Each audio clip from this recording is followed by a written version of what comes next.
हमारी चर्चा जो होगी वो अहलोक और परलोक दोनों ओर दृष्टि रखते हुए करेंगे।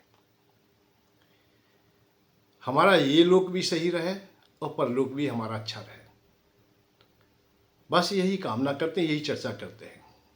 और विशेष चर्चाएं हम नहीं कर पाएंगे, क्योंकि दुख की चर्चा करें या परम आनंद की चर्चा करें अर्थात मोक्ष की चर्चा करें, ये दोनों चर्चाएं फिर हमारी अधूरी रह जाती हैं। क्योंकि दुख की चर्चा करेंगे तो दुख स्वाभाविक है, और जो स्वाभाविक है उसकी हमें चर्चा करने की कोई आवश्यकता विशेष नहीं दिखाई देती, क्योंकि दुख कोई चाहता नहीं। जो हम विशेष इस पर चर्चा करें, दुख कोई चाहता ही नहीं, परंतु दुख देवता इतना अच्छा है कि वो स्वाभाविक ही हमारे पास चलाता है।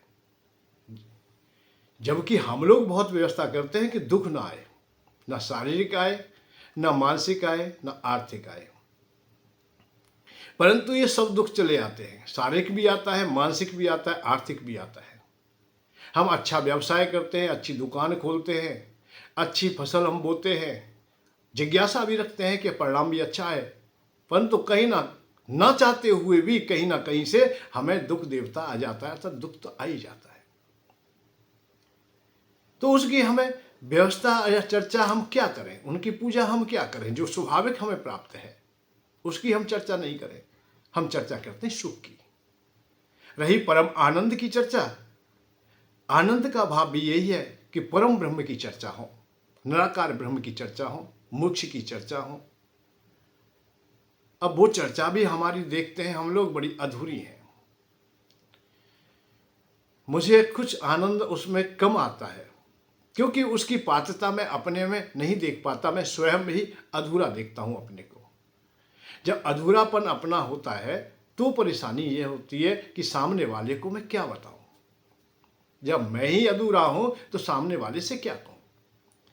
क्योंकि परम आनंद की जब चर्चाएं चलती हैं, ब्रह्म की चर्चाएं चलती हैं, मोक्ष की चर्चाएं चलती हैं या वैराग्य की चर्चाएं चलती हैं, तो उस समय त्यागने की चर्चाएं प्रारंभ हो जाती हैं, और वो वहां तक पहुंच जाती है कि संसार सब मिथ्या है और सब कुछ मिथ्या है, और यहां तक अवस्था आ जाती है कि ये देह वो भी तेरी नहीं है,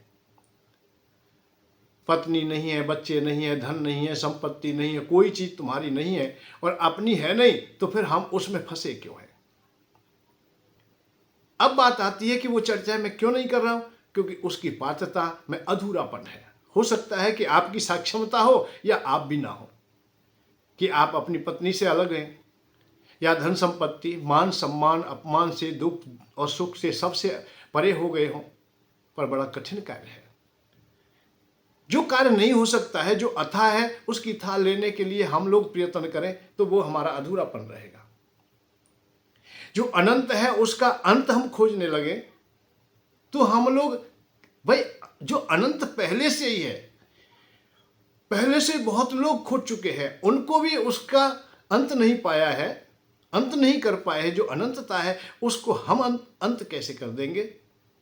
जो अनंत है उसे अनंत ही रहने दें। इसलिए हम लोग परम आनंद की भी चर्चा कम करते हैं। हम करते हैं लौकिक और पारलौकिक। इस युग में भी, अर्थात जब हमने शरीर पाया है और धराधाम में है, हम गर्भस्थी में है, यहां हम सुखी रहें, और आगामी जितने भी जीवन हमारे हों वो भी सुखमय हों। बस यह कामना है हमारी कि आगामी जितने जीवन हैं वो भी सुखमय हों। हम जहां भी अवस्था में रहें, जिस अवस्था में हो, हम सुखमय रहें, हर प्रकार से सुखमय रहें, हर अवस्था में सुखमय रहें। यही जीवन नहीं, अनेकों जीवन, जितने भी जीवन हैं हमारे, वो सुखमय रहें, यही कामना करते हैं हम लोग। तो हम सबसे पहले हम देखेंगे कि जहां हैं हम लोग, आज जिस अवस्था में हैं वहां सुखी रहें, और यहां सुखी रहेंगे तो हम हर जगह सुखी हो जाएंगे, हर लोक में सुखी होंगे, हर योनि में सुखी होंगे। क्योंकि यहीं से वो पाठशाला प्रारंभ होती है, या वो मार्ग प्रारंभ होता है जो अनेकों लोकों में भी हमें सुखी बनाता है, अनेक योनियों में भी सुखी बनाता है। जो मानव जीवन तुम्हें मिला है ये बड़ा कीमती है, ये साधन है हमारा, साधन धाम मोक्ष कर द्वारा, और पाए ना यह परलोक इसदा। अर्थात परलोक की गति भी हमने सार्थकता नहीं की, अर्थात वो ना सही की, और इसे पा करके साधन पाया है हमने, शरीर पाया है, ये लोक पाया है, इससे हम लोगों को सब कुछ अच्छा कर लेना चाहिए। अच्छा कब होगा? जब यहाँ अच्छा होगा। भाई इस लोक में ठीक रहेंगे तो परलोक में भी रहेंगे। घर में तुम ठीक हो तो परदेश में भी ठीक रहेंगे, और घर में दुखी हो तो सब जगह दुखी रहोगे। घर से भूखे चले गए हो तो सब जगह भूखे रहेंगे। घर में खीर है तो सब जगह खीर है। ये स्वाभाविक बात है। और जैसी तुम्हारी मति होगी ऐसी तुम्हारी गति होगी। किंवदंती सत्या मति सा गति भवेत। तुम्हारी जैसी मति होगी ऐसी गति हो जाएगी। इसमें कोई अलग कोई बात नहीं है। तो इसलिए हम इस लोक को सही कर लें। इस लोक में हमें सही होने के लिए विशेष विशेष जो चीज चाहिए वो है भौतिक चीजें। भाई जीने के लिए हमें, जैसे कहते हैं जल ही जीवन है, अन्न में ही प्राण है, ऐसे ही धन संपत्ति आज ऐश्वर्य जो हमें प्राप्त होता है वो किसी न किसी से प्राप्त होता है। जिससे प्राप्त होता है, जो हमें देता है वो देवता हो जाता है। और जो देवता है वो उसकी गौणिकता है कि वो बाध्य है देने के लिए। जैसे हिमालय की कंदराएं शीतलता देने के लिए बाध्य हैं, जल देने के लिए बाध्य है। सूर्य भगवान की किरणें हमें तपन देने के लिए, प्रकाश देने के लिए बाध्य हैं। चंद्रमा की किरणें हमें शीतलता देने के लिए बाध्य है। ऐसे ही हमें धन संपत्ति ऐश्वर्य भी चाहिए हमें। भाई धन से, पैसे से सब कुछ प्राप्त होता है।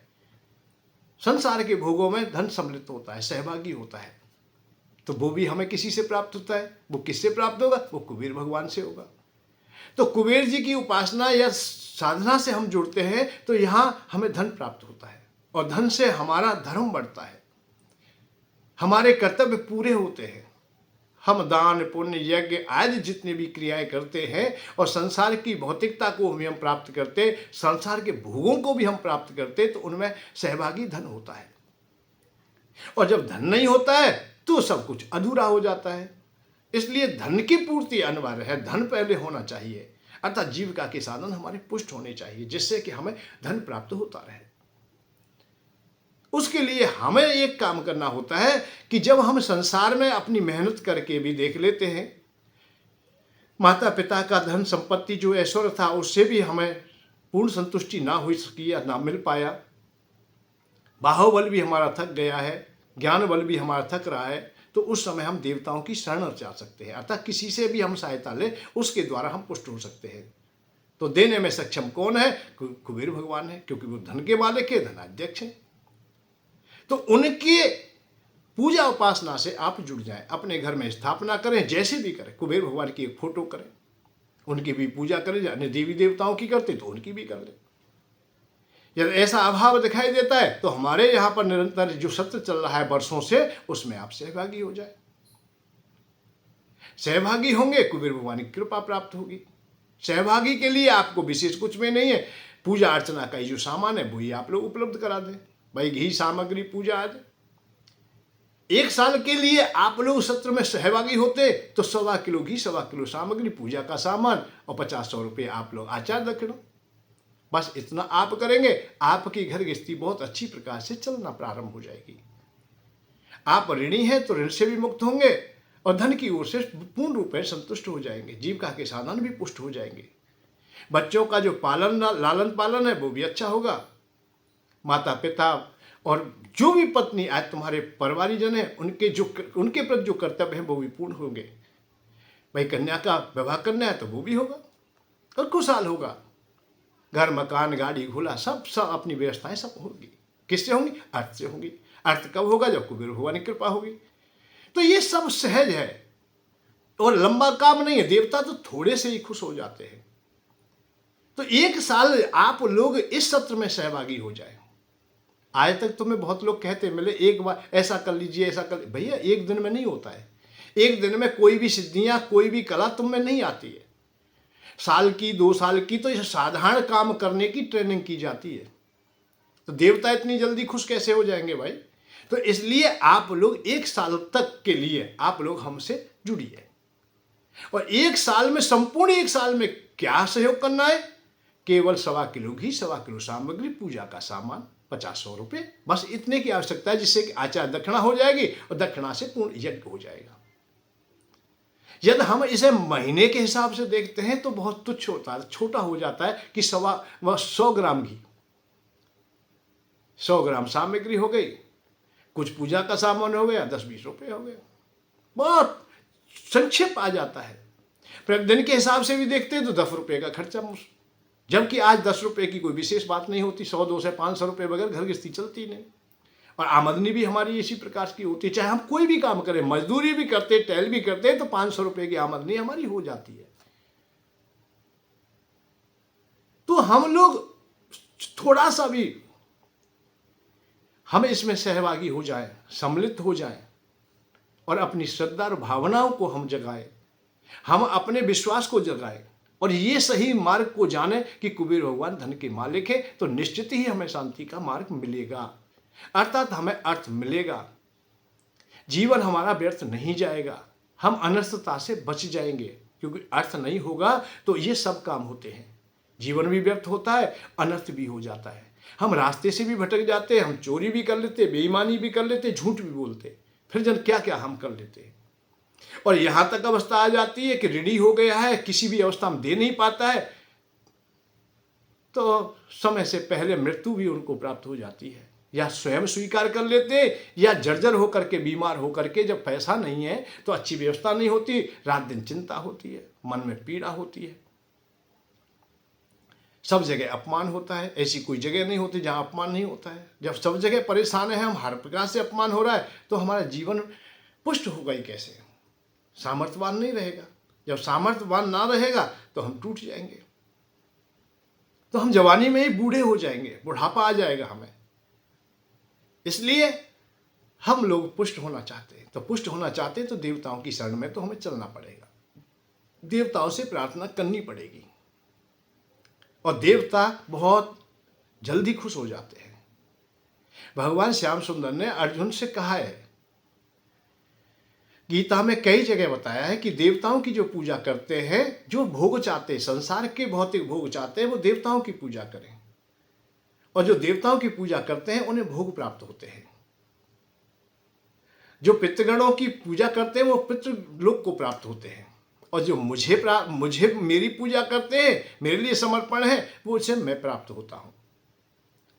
तो ये भगवान ने किसने गीता में भी कहा, और हम लोगों को भी जानना चाहिए। भगवान ने हर प्रकार से इशारा किया है कि संसार में पहली बात तो मैं परमात्मा हूं, ब्रह्म हूं, मैं हर जगह हूं, हर जगह स्थित हूं, हर जगह प्रतिष्ठित हूं। ऐसी कोई अवस्था नहीं है जहां मेरी सत्ता नहीं है, मैं सब जगह हूं।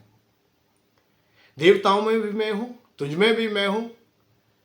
जहां तक दृष्टि जाती है, देवताओं के राजा में मैं इंद्र हूं, तो उड़ने वाले में, पखेरुओं में मैं गरुड़ हूं, पशुओं में मैं ऐरावत तक की बात कही है उन्हें, घोड़ों में उच्च चरवाह हूं। सबके लिए नाम बोले हैं और बताया है कि मेरी सत्ता हर अवस्था में है। तो परमात्मा तो तुम्हें देवता के रूप में भी प्राप्त है, जड़ चेतन के रूप में सब अवस्था में है।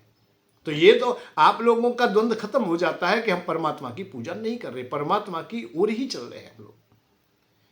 पर चलते चलते हमें थोड़ा सा यहां एक सहारा मिल जाता है संसार का, अर्थात भोगों का। हम पुष्ट होकर के हम योग की ओर चलते हैं। जैसे कहा जाए कि भूखे पर योग की ओर नहीं जाया जाएगा, भूखे से भजन नहीं होगा। अरे भोजन हमें मिल जाता है, हमारे हृदय में भूख नहीं है तो हम घंटा 2 घंटा भजन कर सकते हैं। और भूखा व्यक्ति निरंतर हमेशा भोजन की ओर देखता रहेगा, ना उससे योग होगा, ना साधनाएं होंगी। तो अधूरी इच्छाएं हमारी योग की ओर भी जाती हैं, तो योग को भी हमारे को खंडित करती है, योग को बल नहीं देती। योग भी पूर्ण नहीं होता है। योग पूर्ण तब होता है, अर्थात संतुष्टि तब मिलती है जब हम लोग यह संसार से संतुष्ट हो जाते हैं। तो संतुष्टि का साधन तो केवल यही है कि कुबेर भगवान की आप उपासना से जुड़े, और इसमें कोई विशेष खर्चा नहीं होता है। बात विशेष करके आती है कि धन निरोग पत्नी प्रियवादिन। इस संसार में चाहिए क्या? संसार में वैसे 4 वस्तुओं का ही विशेष करके 4 पड़ावों का ही वर्णन हुआ है। पहला, जैसे हम लोग किंवदंतियों से भी जाने तो उसमें भी है, पहला सुख निरोगी काया, दूसरा सुख घर में हो माया। काया और माया का खेल यह सामने रखा गया है इस प्रकृति में, इस दुनिया में, और इसको हम लोग इस लोक में भी और परलोक में भी हम पुष्ट चाहते हैं कि वहां भी हमारा स्वास्थ्य बढ़िया हो और वहां भी हम लोग अच्छी प्रकार से धनवान हो, अर्थात ऐश्वर्य हमें वहां भी प्राप्त हो। जिस योनि में जाए, जिस लोक में जाए, जिस अवस्था में हो, वहां हम लोग पूर्ण संतुष्ट हों। और ये दो चीज हमें अवश्य मिले। जब दोनों चीज आपके पास में होंगी तो आपके पास धन से और काया के सुंदर होने से काम की भी पूर्ति होती है, अर्थात तुम्हें सुंदर पत्नी का भी संग मिलेगा। जब सुंदर पत्नी मिलेगी, संग मिलेगा और वो संतुष्ट होगी, प्रसन्न होगी, तुम दोनों के मिलन से अच्छी संतति भी प्राप्त होगी। ये चार ही सुख हैं। पहला सुख निरोगी काया, दूसरा सुख घर में हो माया, और तीसरा सुख पुत्र सुलक्षण नारी, और चौथा पुत्र सुयोग्य एक पुत्र हमारा अधिकारी मिल जाए हमें। बस यही है। धन निरोग पत्नी, पत्नी प्रिय वादिनी, पुत्र हो आज्ञाकारी, और धन पाने की विद्या जाने ब्रजवासी सुख भारी। धन पाने की विद्या तुम्हारे पास में है तो आप सुखी हो। पत्नी तुम्हारी प्रियवादिनी है, पुत्र तुम्हारे आज्ञाकारी हैं, और निरोगता तुम्हें प्राप्त है। ये सुख तुम्हें मिलने चाहिए। और इन सुखों को हम लोग देखते हैं कि देवताओं से हमें प्राप्त होते, पर देवताओं को हम लोग नहीं समझ पाए, या उनकी ओर न जा पाए, या गुरुजन लोग हमें बता ना पाए। आज भी ऐसा नहीं है, प्रवचन नहीं किए जाते या समझाने वाले नहीं समझाते। बहुत प्रवचन होते हैं आज तो इतना प्रवचन है कि पहले युग में भी शायद ना हो, सतयुग में भी इतने प्रवचन करता ना हो जो आज प्रवचन करता है। आज हमें समझाने वाले बहुत हैं, परंतु आश्चर्य तब होता है कि समझाने वाले बहुत हैं और समझने वाले भी बहुत हैं। भीड़ भी बहुत है, भीड़ भी कम नहीं है, पर ना तो समझाने वाला समझा पा रहा है और ना समझने वाले समझ पा रहे हैं। ये एक कष्ट है। जो सबसे बड़ा आश्चर्य है वो यही है कि हजारों लाखों व्यक्ति सुनते हैं, सुनने वाले सुने नहीं, कहने वाले ने कहा है। अब इसमें कमी कहाँ रह गई? दो बातें हैं। एक तो वो बात नहीं कही सुनाने वाले ने जो उनको चाहिए थी, इसलिए सुनने में अरुचि रही। सुनने वाले संसार की बात सुनना चाहते थे, भौतिकता पाना चाहते थे, सुख पाना चाहते थे।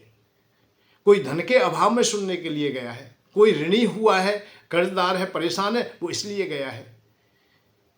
किसी का विवाह नहीं हुआ है तो वो मांग अपने हृदय में रख के गया है कि आज मैं कथा सुनूंगा, भगवान खुश होंगे तो मेरा विवाह हो जाएगा। मैं कथा सुनूंगा, मुझे धन मिल जाएगा।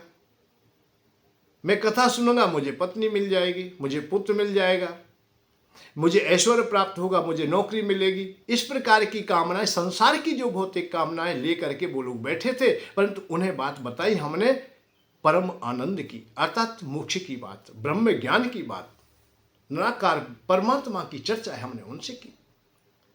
तो निराकार की उन्हें चाहिए नहीं थी। अब दूसरी बात यह है कि निराकार की चर्चाएं, निराकार का भाव ये आता है कि हम बैरागी हो गए हों, और जो बैरागी हो गया है, बैरागी की पहचान है उसका मान और सम्मान से भी परे हो जाता है, वो अपने पराये से परे हो जाता है, और यहाँ तक इस अवस्था आ जाती है कि देह भी अपनी नहीं मानता, वो शरीर से भी परे अपने को देखता है। वेदांत सार सर्वस्यम ज्ञान विज्ञान में वचा अहम आत्मा निराकारो सर्व साक्षी सुखी भवा। वो अहम आत्मा निराकार आत्मा को भी आकार में सम्मिलित नहीं करता, इस देह में सम्मिलित नहीं करता, उससे भी परे कर लेता है और परम आनंद में खो जाता है, डूब जाता है। जो खो गया है, जो डूब गया है, वो हमें अब कथा क्यों सुनाएगा, क्यों हमें ऐसी बात बताएगा जो प्रयोजन से दूर है? उसका कोई प्रयोजन नहीं। भाई प्रयोजन कुछ है तो वो इसका भाव है कि वो अभी बैरागी नहीं है, उसकी कोई इच्छा है, कामना है, कुछ पाना चाहता है, तो इसका भाव यही है कि वो अभी बैरागी नहीं हुआ है, वो मोक्ष वाला है ही नहीं, वो निराकार ब्रह्म की बात कर ही नहीं रहा है, और कर रहा है तो वो ऊपर ऊपर से कर रहा है, बनावटी कर रहा है, जैसे कालनेमी जी ने किए। कालनेमी भी तो बहुत अच्छे संत हो गए थे। जब कालनेमी इतनी बात करता है कि हनुमान जी जैसे को भी एक बार तो ठग लेता है।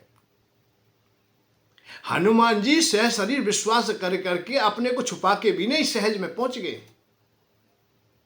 और उनकी बातों पर विश्वास कर लिया, क्योंकि मधुर बात थी उनकी, बहुत सुंदर बात थी।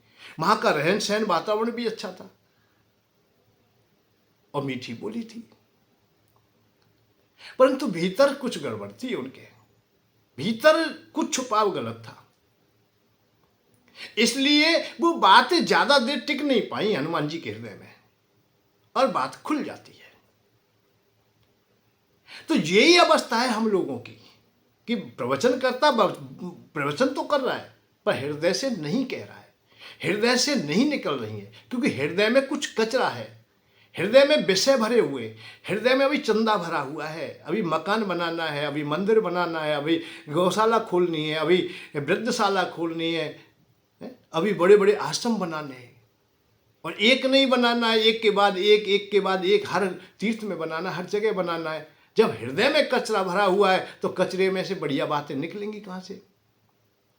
ऊपर ऊपर बोल रहा है तो वो उन बातों को कोई विशेष प्रभाव नहीं होता। मैं केवल यही बात कहना चाहता हूं कि जो बनावटी बातें होती हैं उनका कोई प्रभाव नहीं होता। हाँ, हृदय की बात हो, हृदय से निकले तो निश्चित प्रभाव पड़ेगा। हनुमान जी को दो संत मिलते हैं, हम रामायण में देखते हैं दो संत मिलते हैं उन्हें बहुत अच्छे। एक संत तो कालनेमी बाबा मिल गए और दूसरे संत मिले थे विभीषण जी। विभीषण जी के बाहर जब हम देखते हैं तो वहां का माहौल ठीक नहीं है, क्योंकि लंका में जब हनुमान जी ने देखा है कि अनाचार चारों तरफ है, कहीं मांस भोजी हैं, कहीं झूठ बोलने वाले हैं, कहीं अपने तन को ही पुष्ट करने वाले लोग हैं, क्योंकि राक्षस लोग हैं, उनकी वाणी में और रूप में सब में कुरूपता है, विपरीतता है। हनुमान जी ने जब देखा एक घर दिखाई दिया उन्हें, एक बहुत गंदगी के बीच में, ये कहिए बहुत गंदगी के बीच में एक कोई पुष्प दिखाई दिया, तो विचारों करने यहां कहां सज्जन कर बासा, मन महु तरक करे कप लागा, तय समय विभीषण जागा। तो मन में बहुत तरक हुई बन कि भाई पूरी लंका में घूम के आया, मंदिर मंदिर प्रतिकर शोधा, और देखे जाता अगणित युधा, गयो दशानन मंदिर माई। मंदिर में अर्थात उनके महलों में भी गया, रावण के भी गया, कुंभकर्ण सबके महलों में घूमे आए, सब जगह घूम के आए, सब जगह देखे, पूरे लंका को देखा, टिटोल के देखा, परंतु वहां तो ऐसा कोई नहीं माहौल मिला है, किसी का घर ऐसा नहीं मिला है, कोई मदरा पान किए है, कोई मांस भोजी है, कोई शराब, नाना प्रकार की स्थिति जो विपरीत थी। भोगों में अंधे थे, काम में अंधा है, कोई क्रोध में अंधा है, कोई लोभ में अंधा है, अंधे थे महाभाग, कोई भी जगा हुआ व्यक्ति नहीं था, श्रेष्ठ व्यक्ति नहीं था। परंतु वहां देखा है कि एक घर है, नव तुलस का वृंद तहां देश, देख हर्ष कपरा है, रामायुध अंकित ग्रह शोभा वर्ण जाए, राम नाम लिखा हुआ है, ओम लिखा हुआ है, सातिया कढ़ा हुआ है, बड़ा अच्छा घर लगा। तुलसी का बिरवा देखा है, बड़ा अच्छा लगा। तो उन्होंने यही निर्णय किया कि भाई यहां में कोई साधु रहता है तो साधु से मिलने में कोई हानि तो है नहीं, परंतु ध्यान आया है कि तू तो दूत है भाई, तेरी पोल खुल जाए, कोई बात हो जाए, इसमें हो सकता है कोई छल कपट ही हो, इसलिए अपने को छुपा लिया। तो बाहरी जब व्यवहार हमारा अच्छा नहीं होता है तो हम भी अपने को छुपाते हैं, हम विश्वास नहीं करते। मेरा भाव यह है कि हम जल्दी से विश्वास नहीं कर सकते। विभीषण से जब हनुमान जी मिलते हैं तो सहजता से विश्वास नहीं करते, बाहर से अपने को छुपा गया था ब्राह्मण का रूप धारण करके, कालनेमी के पास में गए हैं, कालनेमी के पास उतरते तो उस समय अपने ही रूप में गए हनुमान जी, और विभीषण जी के पास में गए ब्राह्मण का रूप धारण करके गए। पर दोनों संतों की, दोनों भक्तों की जब आपस में चर्चा चलती है, बातें होती है, तो सबसे पहले तो राम का नाम ही निकलता है, राम नाम के सुमरन की नाम, राम नाम का जाप है, दोनों आपस में कर रहे, राम राम हुई, श्याम श्याम हुई, राधे श्याम हुई। बातें हुई तो हनुमान जी ने पूछ लिया, भैया तुम यहाँ कैसे हो, इतने सज्जन व्यक्ति हो, भक्त हो, और इन दुष्टों के बीच में कैसे रहते हो? तो उन्होंने भी कह दिया है, जैसे जीव दांतों के बीच में रहती है ऐसे ही मैं अपना वक्त काट रहा हूं भैया, मैं यहाँ बहुत दुखी हूं, परंतु मुझे शांति मिल गई, एक संत मिल गया, जीवन में कोई ऐसा व्यक्ति नहीं मिला जिससे अपने मन की बात कह सकूं, आज मैं बहुत खुश हूं। अब मोह भाव भरोसा हनुमंता, और बिन हरि कृपा मिले नहीं संता। अब मुझे भरोसा हो गया है कि भगवान की मुझ पर कृपा तो है, इसीलिए संत कृपा करते हैं, अर्थात संत मिलते हैं। तामस तन के साधन नाही, प्रीत ना पद सरोज मन माही, तामस तन है, प्रीति अधूरी है। अपनी जो कमियां थी वो भी सहजता से विभीषण जी बता रहे। इधर कालनेमी जब बात करता है वो त्रिकालदर्शी की बात करता है, त्रिकालदर्शी जैसा होता है, भूत भविष्य वर्तमान की बात बताता है, अपने को श्रेष्ठ करता है। एक पल में तुझे पहुंचा दूंगा, संजीवनी ब्यूटी भी मिल जाएगी, लक्ष्मण के पास पहुंच जाएगी। तू सस्ता तो सही, तू मेरी बात सुन, मुझ में तो इतनी शक्ति है। सृष्टि की रचना हुई है उस दिन से आज तक में एक तनु, अर्थात आज तक मुझसे बड़ा कौन है यार। अपनी बढ़ाई कर रहा है, बनावटी बढ़ाई कर रहा है।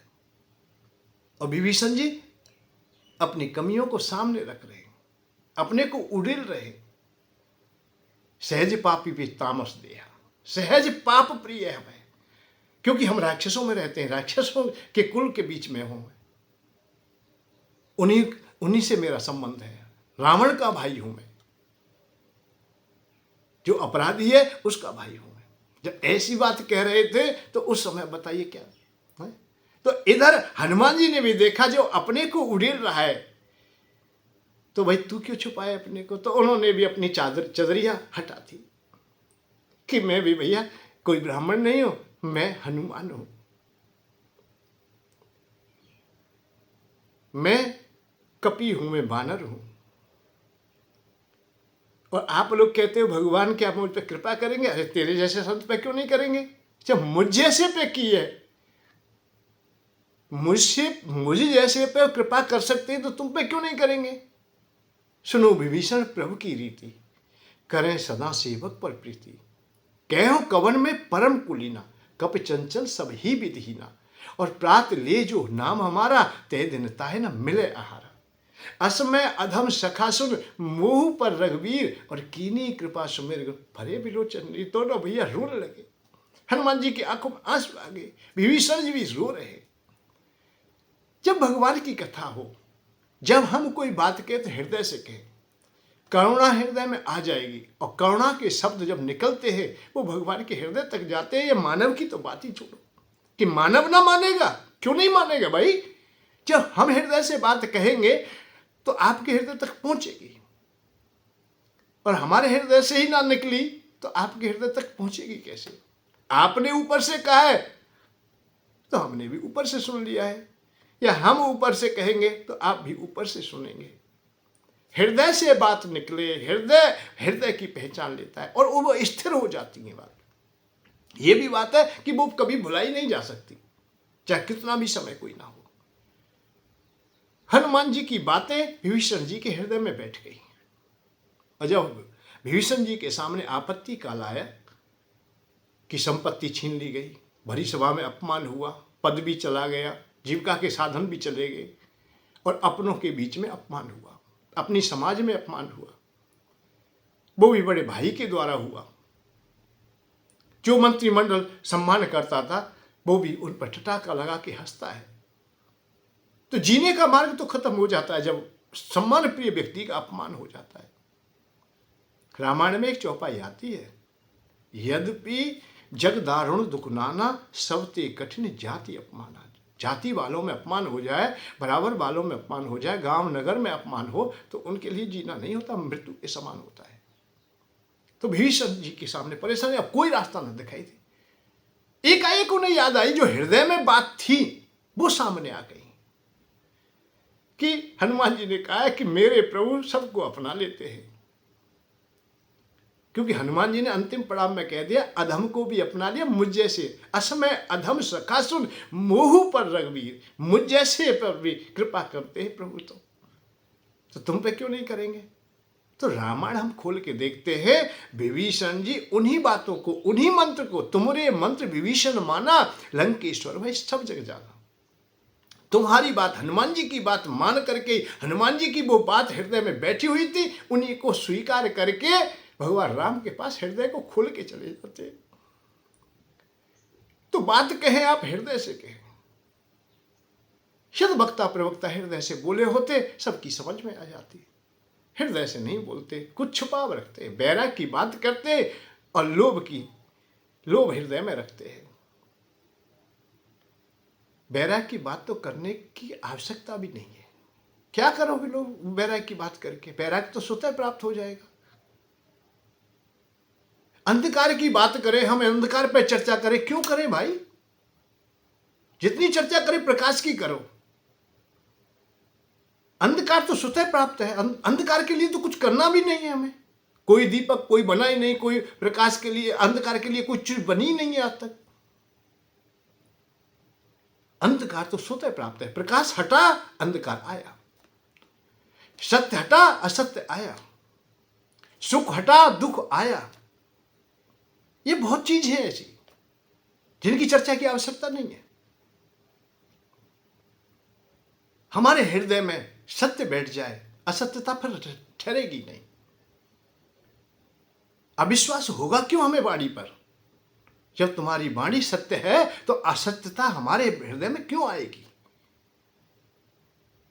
हाँ, तुम्हारी ही वाणी में, तुम्हारे ही हृदय में असत्यता है, सत्यता नहीं है, करुणा नहीं है, हृदय से बात नहीं निकल रही, तो कोई भी विश्वास नहीं करेगा। इसलिए वैराग्य की उन बातों पर लोग विश्वास नहीं करते,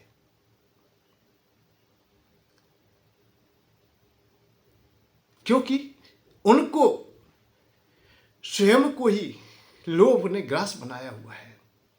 हमें त्याग की परिभाषाएं बता देते हैं, वैराग्य की बातें बता देते हैं, ज्ञान की बात बता देते, ब्रह्म ज्ञान की बात बताते, निराकार की बात बताते, मोक्ष की बात बताते, और आप आश्रम बनाने में लग रहे हैं, आप कंकड़ पत्थर जोड़ने में लग रहे हैं। एक नहीं, चार चार छह छह हो जाए। और रही आश्रम तो नाम है, पर आश्रय किसी को नहीं है। कोई ठहर भी गया, भूल से वहां आ गया तो पैसा ले लिया, शुल्क ले लिया। आप घरगृहस्थी से भी अधिक चिंतित दिखाई देते हैं, तो उनकी बातों का विशेष असर नहीं होगा। फिर वो विपरीत और समझा देते हैं। अब वो सम्मान प्रिय व्यक्ति हैं भाई, ज्यादा तो कह नहीं सकते, हमारे गुरुजन हैं वो, पर हमें बताया गया है कि आप विषयों के बारे में बात ही न करें, देवताओं के बारे में बात ना करें। देवताओं को तो अधम लोग पूजते हैं, जिन्हें भोग चाहिए, जिन्हें संसार चाहिए, जिनके हृदय में कामना है, वो देवताओं को पूजते हैं। भगवान ने कहा है कि भाई, वो बताते हैं, प्रमाण देते हैं, भगवान ने कहा है कि अधम लोग देवताओं को पूजते हैं, संसार के भोग अधम लोग चाहते हैं। अब कह रहे हैं, आप ही अपने को गाली दे रहे हैं। बढ़िया खीर खाते, बढ़िया हलवा खाते, बढ़िया भोजन करते हैं, फिर भी कह रहे कि संसार के भोग तो नरक में ले जाने वाले हैं।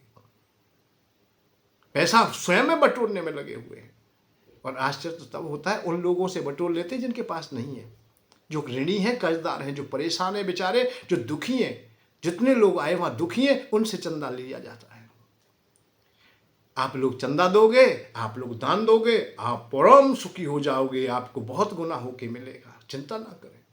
वो भी बेचारे लोभ में आ जाते हैं, खूब देते हैं, कर्ज कर करके देते हैं। बच्चे भूखे फिर भी दे रहे हैं, बच्चों के लिए कपड़ा नहीं फिर भी दे रहे हैं, बच्चों की व्यवस्था नहीं है, फीस नहीं भरी गई फिर भी दे रहे हैं, कन्या अभी हमारी कुंवारी बैठी है, उसकी व्यवस्था से हम चिंतित हैं फिर भी दे रहे हैं, क्योंकि उन्होंने पढ़ाया ही ऐसा, उन्होंने बताया ही ऐसा।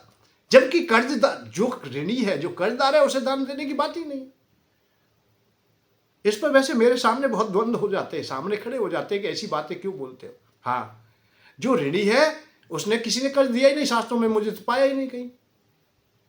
राजा हरिश्चंद्र बहुत बड़े दानी है, फिर भी वो दान नहीं, 1 रुपया नहीं देते जब अपनी जमीन बेचते हैं। एक ही बात है, मैं तो कर्जदार हूं भाई, मैं 1 पैसा दान नहीं करूंगा, चाहे नरक में जाऊं चाहे स्वर्ग में जाऊं। 1 रुपया नहीं दिया उन्होंने। अपनी पत्नी को बेका पैसा आया उनके पास, पुत्र को बेका पैसा आया, अपने को बेका पैसा आया, उन्होंने 1 रुपया दान नहीं किया। केवल एक ही बात कही कि मैं अपने कर्ज को दूंगा, कर्ज से पूर्ण हो जाऊं। अरे हम कर्जदार हैं, हम दुखी हैं, हमारे कर्तव्य अभी अधूरे, हम वैराग्य की बात करने लगे, हम त्याग की बात करने लगे। अभी तो मांग की बात है, अभी तो देवताओं से हमें चाहिए, कुबेर भगवान हमें धन दे, धनवंतरी भगवान हमें निरोगता दे,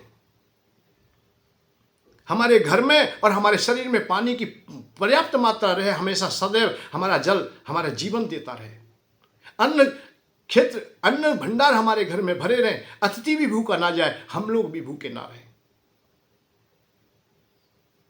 एक बात और है, राजा वो नष्ट हो जाता है, वो व्यर्थ हो जाता है जो संतोषी होता है। और बैरागी, ब्राह्मण, ध्वज, ये शब्द आते हैं ना, बैरागी वो नष्ट हो जाता है, संत वो नष्ट हो जाता है, महात्मा वो नष्ट हो जाता है जो असंतोषी होता है। उनको संतोषी होना चाहिए और राजा को असंतोष होना चाहिए। असंतोष का भाव है कोठार भरे रहने चाहिए, ज़्यादा से ज़्यादा धन होना चाहिए, ज़्यादा से ज़्यादा सेना होनी चाहिए, कोई भूखा ना रहे, कोई परेशान ना रहे। प्रजा की सब व्यवस्थाएं राजा के द्वारा चलती हैं। अपनी सीमाएं बढ़ाने का भी लोभ होना चाहिए, इसलिए वो लोभी होना चाहिए, संतोषी नहीं, असंतोषी होना चाहिए। ऐसे हम घर गृहस्थीवान हैं, हम भी एक राजा हैं अपनी घर गृहस्थी के, हम भी अपने घर को चला रहे हैं। हमें पत्नी की भी व्यवस्था करनी है, हमें बच्चों की भी व्यवस्था करनी है, हमें पुत्री का भी विवाह करना है, सब काम करने हैं, हमें कर्तव्य करने, हमें दान भी पुण्य भी सब क्षेत्र देखने हैं हमें। तो इसलिए हमें भी धन चाहिए। हम क्यों त्यागी बने भाई, हम धन अर्जित करेंगे। त्यागने की बात है, ये प्रकृति का नियम है। स्वाभाविक त्यागी हो जाओगे एक दिन स्वाभाविक त्यागी हो जाओगे। पत्नी कितनी भी प्यारी क्यों नहीं है, कितनी भी अच्छी क्यों नहीं है, एक ना एक दिन काम बूढ़ा होगा तुम्हारा। और जिस समय काम बूढ़ा होने लगे तो उस समय राम को जप लेना, राम को बढ़ा देना। जिस दिन संसार के भोग तुम्हें अरुचि में जीवन देने लगे, उस समय तुम रुचि भगवान की ओर बढ़ा देना, वैराग्य की ओर बढ़ा देना, त्याग की ओर। और ये कब होगा? जब तुम्हारे कर्तव्य पूरे हो जाएंगे। बच्चे सियाने हो गए, पुत्र अब उसका सब काम संभालने हैं, तो हमें क्या काम करना है भाई, हमारी जिम्मेदारी क्या है? पुत्री का विवाह हो गया, पुत्रों का विवाह हो गया है? वृद्धावस्था हमारी आई रही है, अब 50-60 की अवस्था हो गई है। अब आगे हमारे पुत्र संभाल रहे हैं, हमारी पत्नी की भी अब हम पर जिम्मेदारी नहीं, क्योंकि हमारे पुत्र हैं, उनके भी पुत्रों के भी संतति हैं।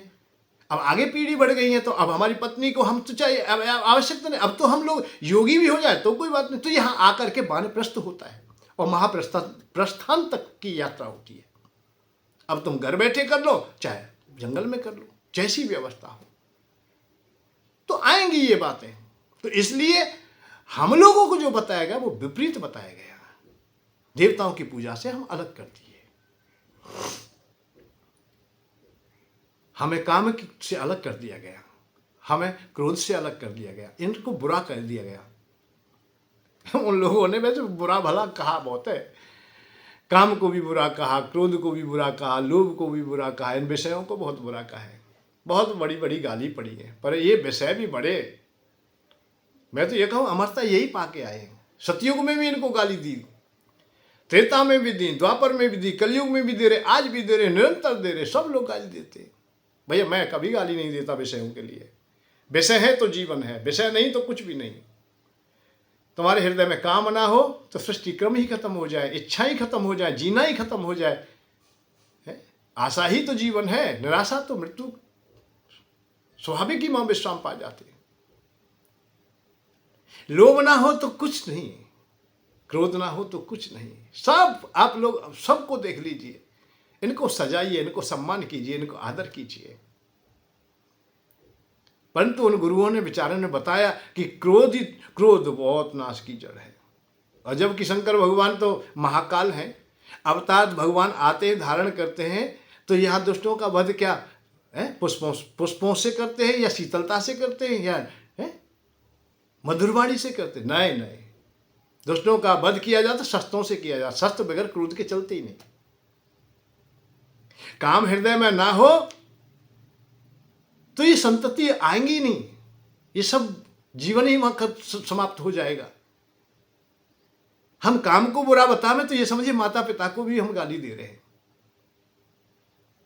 क्रोध निर्माण करता है, काम सृजन है, लोभ हमें जीवन देता है, अहंकार हमें स्वाभिमान देता है। अब बात आती है, परंतु ये कहे तो कोई ना कोई तो बात हो सकती है। हाँ है, समझने की बात है। ये विषय तब है बुरे जब ये अंधे हो जाएं, मर्यादाहीन हो जाए, समाज से विपरीत चले जाएं, शास्त्रों से विपरीत चले जाएं, तुम्हारा व्यवहार अच्छा ना रहे, मानवता को तुम त्याग दें तो तुम्हारा काम बेकार है, क्रोध बेकार है, लोभ बेकार है, सब विपरीत हो जाएंगे, क्योंकि अनाचार फैला देगा।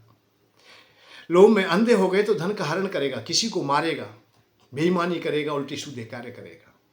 काम तुम्हारा अंधा हो जाता है तो मर्यादा तोड़ देगा, रावण के भांति व्यवहार तुम्हारा विपरीत हो जाएगा।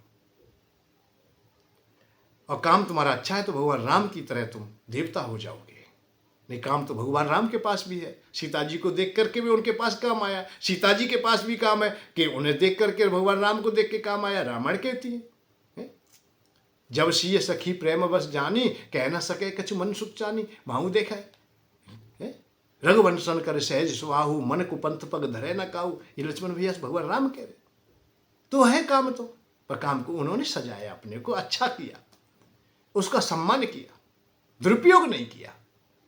तो दुरुपयोग ना हो किसी विषय का। परंतु आज गुरु ने इतना बताया कि तुमसे कोई लोभी कहे तो तुम ये समझो जीने लायक ही नहीं रहे, मर जाओगे।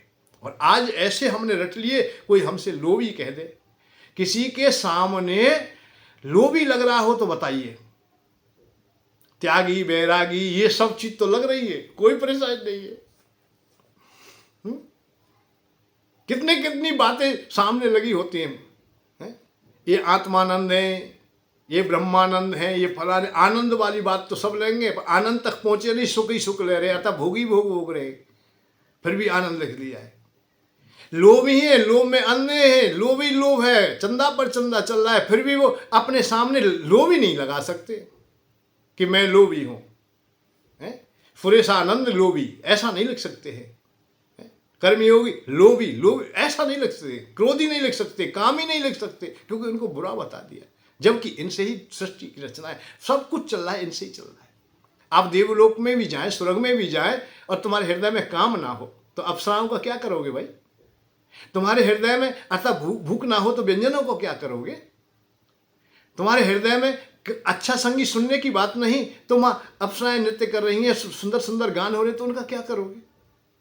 अहंकार ना हुआ तो माला पहनने का और अच्छे ढंग से बैठने का और सिंहासन पर बैठने का लाभ क्या होगा? हर कोई चाहता है सम्मान। तो ये विषय तो हमें स्वर्ग तक भी, स्वर्ग का भाव भी विषय ही है। विषय तुम्हारे समुचित हैं, अच्छी प्रकार से सजाए हुए तो वो स्वर्ग है। विषय तुम्हारे खंडित हो जाते वो नरक है तुम्हारा। और इन दोनों अवस्थाओं से परे हो जाते वो आनंद है तुम्हारा। वो परमात्मा के स्वरूप में मिल जाना है, एकाकार हो जाना है। तो हमें सत्य को जानने के लिए कभी कभी प्रयत्न करना चाहिए। तो चार सुख हमें सहजता से प्राप्त हो सकते हैं, पर एक दूसरे के पूरक हैं। हमें सबसे पहले इस धराधाम में अर्थ की व्यवस्था सही रखनी चाहिए। गर्गस्थी की व्यवस्था सही चलती रहेगी जो अर्थ देश की है। और अर्थ के कारण बहुत बहुत पीड़ाएं होती हैं। कितने लोग हैं जिनसे नहीं मांगना चाहिए उनसे मांग लेते हैं, जिनकी टहल नहीं करना चाहिए उनकी टहल करते हैं, और देश ही नहीं विदेश तक अपने घर गांव को, नगर को, शहर को छोड़ करके, और अपने जैसे आर्य भूमि है, हमारी भारत भूमि है, इसे भी छोड़ के विदेश तक जाते देखे मैंने बहुत लोग। किसके लिए? पैसे के लिए। तो पैसा तो बहुत कीमती है, भगवान से भी ज्यादा कीमती है। बहुत लोग कहते हैं सब कुछ नहीं होता, मुझे सब कुछ दिखाई दे रहा है भाई। आज भगवान को पाने के लिए विदेश जाने की आवश्यकता नहीं है, घर से बाहर जाने की भी आवश्यकता नहीं है, क्योंकि भगवान ने तो अपना पता दे दिया, मैं सब जगह हूं भाई। मया सर्वमिदं व्याप्तम मयि सर्वप्रतिष्ठितम, और सब ऐसा ही है। हम देखते हैं, हम ब्रजवासी लोग हैं, हम भगवान श्याम सुंदर के सानिध्य में रहते हैं, पर पैसे के लिए देश विदेश भी उन आचार्यों को देखते हैं जाते हुए। भगवान के लिए तो किसी को कहीं जाने की आवश्यकता ही नहीं, तो भगवान से ज्यादा महत्वपूर्ण लग रहे हैं। और ये प्रकृति वास्तविक सत्य बात तो यह महत्वपूर्ण है भी। प्रकृति नहीं, ये दुनिया नहीं, ये माया नहीं, ये लक्ष्मी नहीं, तो भगवान का कोई अस्तित्व ही नहीं रहेगा। प्रकृति के बगैर भगवान का अस्तित्व क्या है? भगवान है ये भी बताने की क्षमता इस प्रकृति में ही है, अर्थात इस संपत्ति में ही है, इस प्रकृति में, दुनिया में है। हमारा प्राकट ना हो तो हम अस्तित्व बताएंगे क्या? आत्मा स्वयं में कुछ भी नहीं है, और न कोई उसका प्रभाव है, न कोई अस्तित्व है स्वयं में। जैसे असली घी में कोई विशेष स्वाद नहीं है, पर घी जिसमें मिला दिया जाएगा उसमें स्वाद हो जाता है। जल में स्वयं में कोई स्वाद नहीं है, पृथ्वी के तत्व मिलने पर खट्टा मीठा सब उसमें रस आ जाते हैं। बहुत चीजें ऐसी हैं। वायु में कोई स्वाद नहीं है, कोई गंध नहीं है, पृथ्वी के ही रस उसमें सम्मिलित सहभागी हो जाते तो उसमें हो जाता, उसमें गंध सम्मिलित हो जाती है। ऐसे आत्मा का कोई अस्तित्व नहीं, कुछ खो है ही नहीं। आत्मा से प्रकृति मिलती है, प्रकृति से फिर देह प्रारंभ होती है, अस्तित्व में आती है। परमात्मा को हमें समझने के लिए, जानने के लिए प्रकृति की आवश्यकता है। प्रकृति है तब तक ही, सृष्टि है तब तक ही। हाँ, अच्छा, सब लोग ना रहें, सृष्टि में जितने जीव हैं सब खत्म हो जाए, परमात्मा को कौन बताएगा कि परमात्मा होता है या नहीं होता? कौन विवेचन करेगा? कौन उनकी स्थापना करेगा? उनका साक्षात्कार तब है जब हम हैं, और हम तब हैं जब वो है। एक दूसरे के पूरक हैं। तो इसलिए भगवान की ओर जाने की जब इच्छा हो तुम्हारी, जब संसार से ऊब जाए, अरुचि हो जाए, तो चले जाना। पर पहले यह संसार को पूरा कर लीजिए। संसार के जो भोग हैं वो तो तुम्हें प्राप्त हो जाए, संसार की कामनाएं तुम्हारी पूरी हो जाए, या ये कहिए संसार के कर्तव्य है तुम्हारे वो पूरे हो जाए। और साधारणता से जो तुम संसार में ऋणी हो, ऋण से उड़ हो जाए। माता पिता के ऋण से ऋणी है तो उससे हो जाए, ऋषियों के ऋण से ऋणी है वो उससे अलग हो जाए, पितृगणों के ऋणी है उनसे अलग हो जाए, भूतों के समस्त प्राणियों के ऋणी है उनसे अलग हो जाए, अर्थात उनसे ऋण से मुक्त हो जाए। देवताओं के तो देवताओं के हो जाए, किसी का यज्ञ करके, किसी दान पुण्य करके, संतति पैदा करके, ये सब ऋणों से उर्ण होने के उपाय सहज है। और किसी की उधारी तुम्हारे ऊपर है, यहाँ पैसा ले लिया किसी से, कोई चीज उधार ले लिए, तो भैया वो भी पूरी हो जाए, क्योंकि जिसका है वो नहीं छोड़ने वाला। तुम कहीं भी किसी भी योनि तक जाएंगे, ऋण तो तुम्हें देना पड़ेगा। इसलिए दुख सबसे ज्यादा होता है तो ऋण का होता है, निर्धनता का होता है। निर्धनता दुखड़ा बड़ी, पात की माने लोग। पात की कहा जाता है जो निर्धन व्यक्ति होता है, ऋणी होता है वो पापी कहा जाता है, बेईमान कहा जाता है। अच्छा नहीं, अच्छे व्यवहार से कोई नहीं देखता, ना भाई देखते, ना बंधु देखते, ना मित्र देखता, ना सखा देखता, ना कोई रिश्तेदार रहता है, ना कोई संबंधी होता है, ना कोई प्यारा होता है, सब हीन दृष्टि से देखते हैं। और धनवान व्यक्ति अल्प बुद्धि भी हो और देह भी जिनकी सुंदर ना हो, अच्छी ना हो, उनको भी बहुत सम्मान करते हैं। जिनमें बुद्धि नहीं है वो भी राजा महाराजा हो जाते हैं। और ये देश में तो तुम देख रहे होंगे बहुत ऐसे आज नेता लोग हैं, राजा महाराजा है, जिन्हें बोलना नहीं आता, जिनके पास बुद्धि नहीं है, जिनके पास विवेक नहीं है, फिर भी वो सम्मान के पात्र, सब लोग सम्मान करते हैं, बड़ी बड़ी पार्टी चला रहे हैं। क्यों? क्योंकि उनके पास ऐश्वर्य है, धन है, संपत्ति है उनके पास, इसलिए उनका सम्मान हो जाता है। तो धन में ऐसी नहीं गरिमा है धन की। तो धन चाहते हैं तो कुबेर भगवान की उपासना से निश्चित जुड़ी है। ये सत्य चला हुआ है, ये वर्षों से चल रहा है।